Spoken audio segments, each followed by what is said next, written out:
उत्तर प्रदेश के आगामी विधानसभा चुनाव को लेकर हर एक राजनीतिक दल सक्रिय हो चुका है। भारतीय जनता पार्टी को मात देने के लिए, चुनौती देने के लिए Samajwadi party, Congress party, Bahujan Samaj party लगातार सक्रिय नजर आ रही है। और अब समाजवादी पार्टी अगले साल होने वाले यूपी विधानसभा चुनाव में उतरने से पहले पूरी तरह से कील कांटा दुरुस्त कर लेना चाहती है। टिकट बंटवारे में वह इस बार किसी तरह की कोताही नहीं बरतना चाहती, कोई भी गलती नहीं करना चाहती और इसी के लिए एक फॉर्मूला तय किया गया है। जहां एक और बहुजन समाज पार्टी की सुप्रीमो मायावती बैठकें कर रही हैं, अहम फैसले ले रही हैं और दूसरी ही ओर कुछ संकेत भी दे रही हैं कि कहीं ना कहीं किसी राजनीतिक दल के साथ उनका दल जुड़ सकता है। इसी बीच सपा खेमे से एक बेहद बड़ी खबर सामने आ रही है। हाल ही में बताया गया है कि प्रदेश के सभी 403 विधानसभा सीटों का रिपोर्ट कार्ड तैयार कराया जा रहा है। सपा नेतृत्व इस बार रिपोर्ट कार्ड के साथ ही जिला स्तरीय नेताओं के फीडबैक के आधार पर टिकट फाइनल करेगा और टिकट के खुद का जनाधार और क्षेत्र में अच्छी छवि को ही प्राथमिकता दी जाएगी। आपको जानकारी दे दें कि सपा नेतृत्व ने यूपी के सभी 403 विधानसभा सीटों का जो रिपोर्ट कार्ड तैयार किया है, उसके आधार पर फीडबैक लेने का काम भी शुरू कर दिया गया है।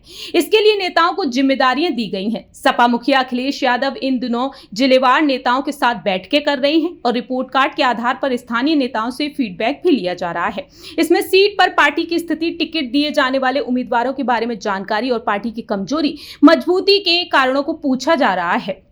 वहीं नेताओं के फीडबैक के आधार पर टिकट को अंतिम रूप दिया जाएगा, जिससे कि मजबूत दावेदारी हो, पर फीडबैक खराब हुआ तो टिकट नहीं मिलेगा।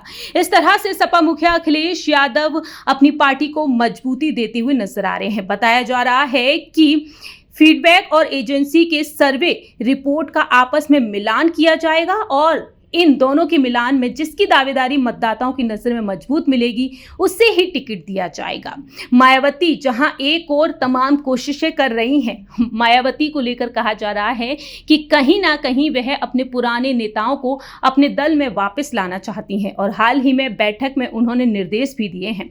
वहीं सपा खेमे को लेकर पार्टी सूत्रों का कहना है कि जिन्हें भी हरी झंडी दी जा रही है, उनको सख्त हिदायत भी दी जा रही है कि कोई भी ऐसा काम ना करें जिससे उनकी और पार्टी की स्थिति खराब हो।